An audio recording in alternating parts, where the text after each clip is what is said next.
माढा तालुक्यातील वाकाब गावामध्ये पूरस्थिती अत्यंत गंभीर झालेली आहे। आणखी तपशील घेऊयात प्रतिनिधी माऊली डांगे यांच्याकडून। माऊली, आत्ताची काय परिस्थिती आहे? पाणी ओसरतंय का आणि पाण्यासोबतच आणखी कुठली मदत गावकऱ्यांपर्यंत आता तरी पोहोचतेय का?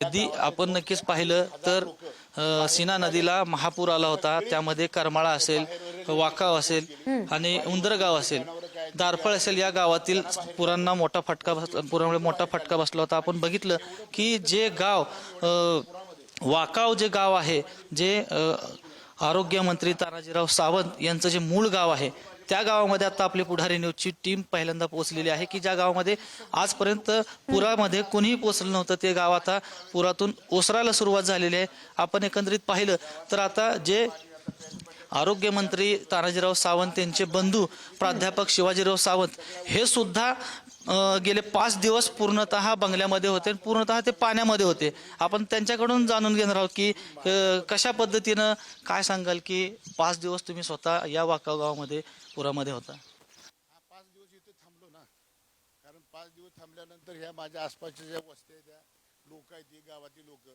मी जर इथून निघून गेलो तर त्याचा आधार निघून जाईल, या सगळ्या याच्यामध्ये मी इथं थांबलो। त्यामुळे लोक थांबले आणि तरी धाडसानं किंवा इथं बंगल्यावरती सावंत सर आहेत, आपल्याला काही भीती नाही, वरचा त्यांचा संपर्क चालू आहे, त्यामुळे पाण्याचे कमी जास्त आपल्याला कळतंय, त्यामुळे त्यांनी इथं धीर धरला आणि ते थांबले, त्यामुळे ते कुठे निघून गेले नाहीत।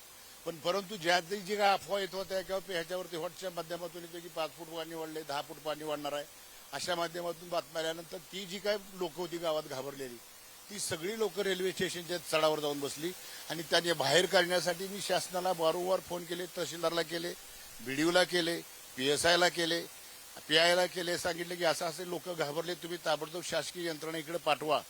परंतु इकडे शासकीय यंत्रणा आली नाही, पोहोचली नाही। ती NDRFची टीम काल आली होती, परवाच्या दिवशी सगळं झाल्यानंतर, पण तोपर्यंत माझे जे हे उभारलेले सगळे माझे पुतणे बाचे हे आहेत, या सगळ्यांनी काम माझ्या प्रायव्हेट बोटीनं साधारण 2 ते 2.5 हजार लोक बाहेर काढण्याचं काम त्यांनी केलं। रेल्वे स्टेशनच्या पुढे जाऊन थांबलेले लोक रेल्वे स्टेशनला पोच केली, पण नदी त्या रेल्वे लाईनच्या पलीकडे पोच केली आणि बऱ्याचशा लोकांनी जे घाबरली होती त्यांना पोच करण्याचं काम केलं, कारण घाबरून काहीतरी व्हावं। त्यामध्ये काही आजारी पडलेले होते, काही भिवून घाबरून आजारी पडले होते, त्या सगळ्यांना पोचवण्याचं काम माझ्या सगळ्या टीमने केलं। ही काही शासकीय यंत्रणा, ही माझ्या घरातली पोरं आहे, ती त्या घरातल्या पोरांनी माझ्या प्रायव्हेटच्या या बोटीनं एवढं 4 दिवस काम, रातना दिवस, जिथून फोन येईल किंवा जिथून हाक येईल त्या ठिकाणी जाऊन हे काम केलेलं आहे। तुमच्या पूर्ण बंगल्याला सुद्धा पाण्यानं वेढा घातला होता, काय नुकसान झालं आता घरातलं? तुम्ही आता कॅमेऱ्याच्या माध्यमातून बघितलेलं असेल, 150 ते 200 पोती ज्वारी होती, ती सगळी पाक वाहून गेले, त्याचे ढिगारे पडलेत। गहू साधारण 170 ते 80 पोती गहू होता, तेही फुटून गेलेत, ते सांडून गेले, त्याच्या टिपाडं वाहून गेलेत। तुम्ही आता बघता त्या सगळ्या माझ्या पटांगणात गहू आणि ज्वारीचा ढिगारा पडलेला, त्यामुळे 4 गाड्या आमच्या पाण्याखाली गेल्या, 2 फॉर्च्यून आहेत, एक ते MJ ग्लॉस्टर आणि थार ती बुडली, नवीन ट्रॅक्टर बुडले, पाण्याचे टँकर बुडले, ज्याने माझ्या गावाचा सगळा पाणी पुरवठा मी इथून फिल्टरच्या माध्यमातून करतो, तो सगळा फिल्टर उडून गेला। 10-10 हजाराच्या टाक्या, 5-5 हजार टाक्या होत्या, त्या वाहून गेल्या, फिल्टर वाहून गेला, म्हणजे काहीही शिल्लक राहिलेलं नाही। तुम्ही माझ्या शेतातला माल तर गेलाच गेला, शेतातली सगळी पिकं, ऊस असेल, मका असेल, सोयाबीन असेल, उडीद असेल, पुन्हा जे चारा, जनावरांसाठी चारा होता तो सगळा गेला आणि याच्यामध्ये पूर्ण नुकसान माझं तर स्वतःच झालंय, त्याबरोबर सीनाकाठच्या सगळ्या शेतकऱ्यांचं अशाच पद्धतीचं नुकसान झालेलं आहे।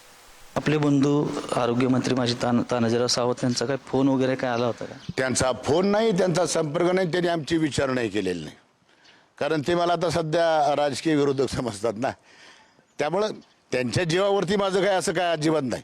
आम्ही आमच्या ताकदीनं, प्रचंड ताकदीनं उभा आहोत, आम्हाला काही त्याच्या आधाराची गरज नाही। आता काय सरकारकडे मागणी करताय?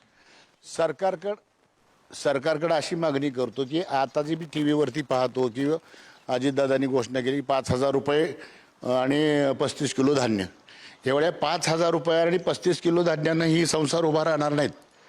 पंचनामे तुम्ही केव्हा करताल तेव्हा करताल, पण सध्या आता शासनाकडे मी अशी विनंती करतो, प्रत्येक कुटुंबाला निदान 25,000 रुपये आणि 50 किलो धान्य तुम्ही द्या, की जेणेकरून त्यांना 4-8 दिवस ही सगळी घाण काढायला 8-10 दिवस तरी लागणार। त्यामुळं एका दिवसात हे सगळं निघणार नाही, हे सगळं स्वच्छ उभा राहणार नाही. त्याच्यामध्ये गॅस आहे, त्यांच्या खाण्यापिण्याच्या वस्तू आहेत, पुन्हा हातराय पांघरायचं आहे, कपडे लत्ते आहेत, हे सगळं वाहून गेलेलं आहे. घरातली घाण काढायला त्यांना 10 दिवस लागतील, त्यासाठीच इतका पैसा लागेल. दिवा नाही कोणाच्या घरात, सबस्टेशन पाण्याखाली गेलेत, तिथं लाईट नाही, लाईटची व्यवस्था नाही, सगळे लाईटची यंत्रणा खाली कोलॅप्स झाले, बरेचसे तारा तुटलेत, खांब पडलेत, कारण लाईट यायलाच अजून 8-10 दिवस लागतील. तोपर्यंत सध्या गावात दिवासुद्धा नाही. त्यामुळं प्यायला पाणी नाही, त्यांचं मोबाईल फोन चार्जिंग नाहीत की संपर्क साधण्यासाठी, लाईट नसल्यामुळं चार्जिंगच नाही, त्यामुळे संपर्क होऊ शकत नाही. आम्हीच आमच्या माध्यमातून ह्या बोटीच्या माध्यमातून प्रत्येकाकडे जाऊन विचारतोय तुझं काय कमी आहे, काय राहिले काय नाही, कोण आजार आहे का, कोणाला दवाखान्यात न्यायचं आहे का, कोणाचं डिलिव्हरीची पेशंट आहे का, काय, हे सगळं आम्ही पाहतोय.